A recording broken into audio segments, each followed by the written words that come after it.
नमस्कार दोस्तों, आज का हमारा टॉपिक है वृद्धाश्रम। एक छोटा सा बच्चा अपनी माँ से बोलता है, मम्मा दादी रो क्यों रही है। इतने में दादी रोने लगती है और कहती है, तुम मुझे यहाँ क्यों लेकर आए हो। मैं यहाँ रहना नहीं चाहती। मैं अपने बेटे और अपने पोते के साथ रहना चाहती हूँ। मैं तो अपने परिवार के साथ अपने घर में रहना चाहती हूँ।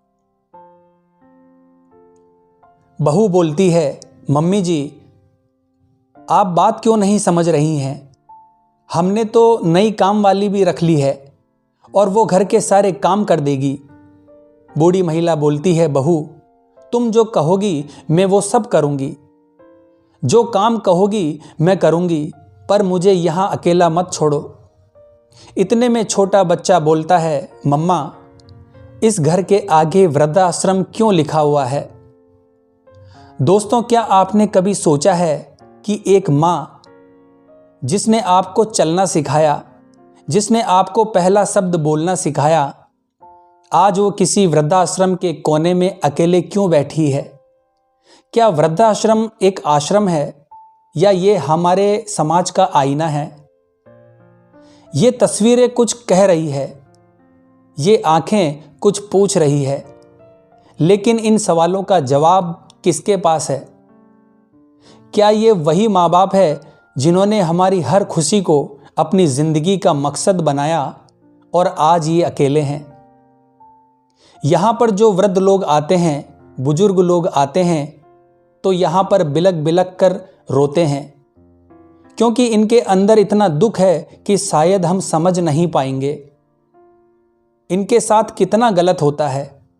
ये लोग 80, 85, 90 साल के हो जाते हैं, अपने बच्चों के लिए पूरा जीवन निकाल देते हैं, लेकिन बदले में बच्चे क्या करते हैं, सब कुछ लेने के बाद इन्हें वृद्धाश्रम में पटक देते हैं। और कभी कभी तो इनकी मजबूरी हो जाती है वृद्धाश्रम में रहने की। मैंने एक वृद्ध महिला को देखा जिसके पास सिर्फ उसके परिवार की एक तस्वीर थी। उनके पास वो तस्वीर थी जिसमें इनकी पूरी दुनिया थी, लेकिन आज इस दुनिया में इनके पास सिर्फ ये तस्वीर बची है। क्या आपने कभी सोचा है ऐसा इनके साथ क्यों हुआ। क्योंकि उनके अपने जिन्हें वो सबसे ज़्यादा प्यार करती थी आज उनके पास नहीं है। क्या वृद्धाश्रम सच में एक आश्रम है, या ये वो जगह है जहां हम अपने रिश्तों की जिम्मेदारियों को छोड़ आते हैं। याद कीजिए वो दिन जब आपकी माँ ने भूखे रहकर आपको खिलाया था, जब आपके पिता ने अपनी खुशी छोड़कर आपकी हर ज़रूरत पूरी की थी। अब वो बूढ़े हो चुके हैं तो उनका सहारा बनने की जिम्मेदारी किसकी है।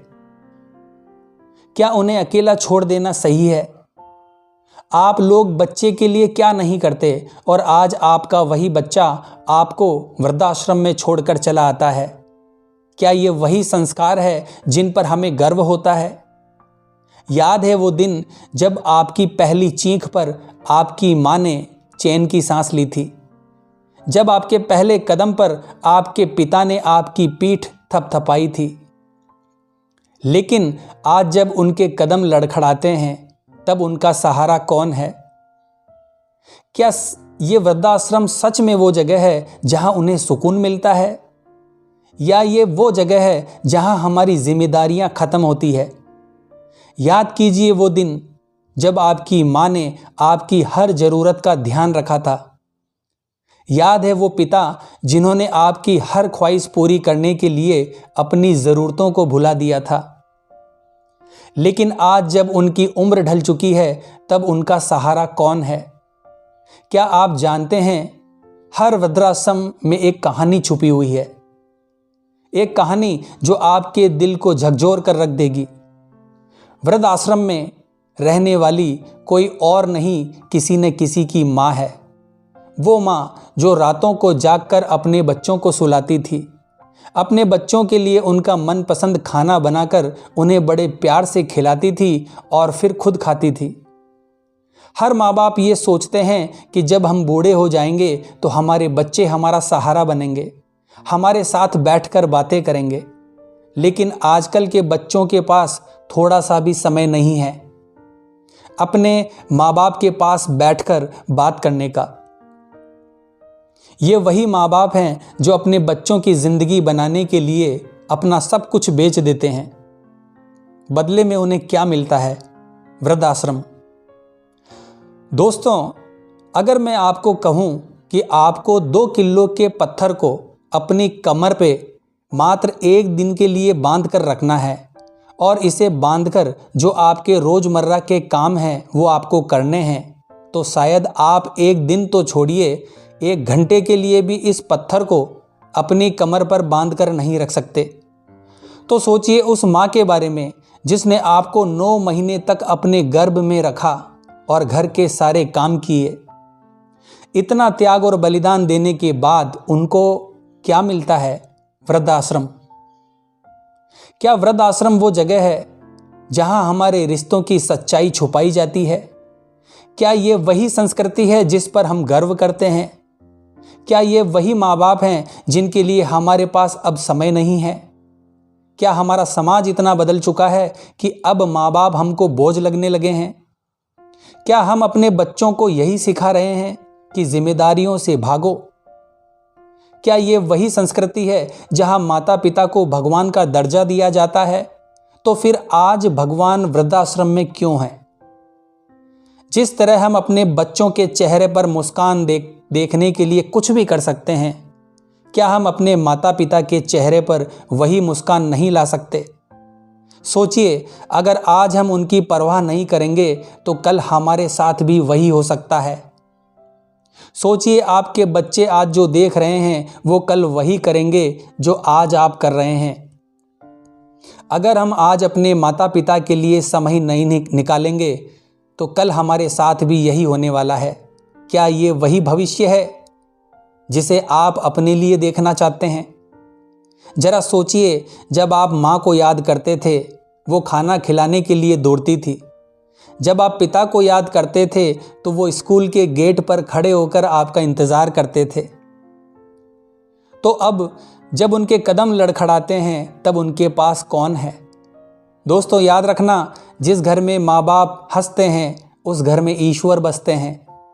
अगर आप अपने माता पिता के साथ हैं तो उन्हें गले लगाइए, उन्हें बताइए कि आप उनके बिना अधूरे हैं।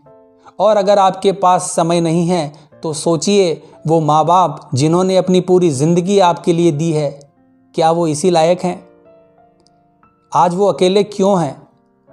सोचिए, अगर आपके माता पिता ने आपके साथ ऐसा किया होता तो क्या आप यहाँ होते? माँ बाप भगवान के रूप होते हैं, उनकी मुस्कान में ही हमारी खुशियों का राज छुपा है। उन्हें अकेला ना छोड़ें, उनके साथ बैठें, उनसे बातें करें, क्योंकि उनके पास अब वक्त बहुत कम है। उनकी एक मुस्कान, उनके एक आशीर्वाद से आपकी दुनिया बदल सकती है। अगर आपकी माँ अभी आपके पास है तो उन्हें गले लगाइए। अगर आपके पिता आपके साथ हैं तो उनके साथ बैठकर बातें कीजिए। अगर आप उनके पास नहीं हैं तो आज ही उनके पास जाइए, क्योंकि उनकी ज़िंदगी में अब ज़्यादा वक्त नहीं बचा है। और जब वो चले जाएंगे तब पछताने के सिवा आपके पास कुछ नहीं होगा। दोस्तों, माँ बाप को मत भूलिए, माँ बाप को सम्मान दीजिए, क्योंकि उनके बिना हमारा वजूद अधूरा है। उनके आशीर्वाद में वो ताकत है जो आपकी हर मुश्किल को दूर कर सकती है, क्योंकि वो आपके लिए भगवान है। अगर आप इस बदलाव का हिस्सा बनना चाहते हैं तो इस वीडियो को ज़्यादा से ज़्यादा लोगों तक पहुँचाएं, क्योंकि बदलाव वहीं से शुरू होता है जहां हम खुद जिम्मेदारी लेते हैं। जय हिंद, जय भारत।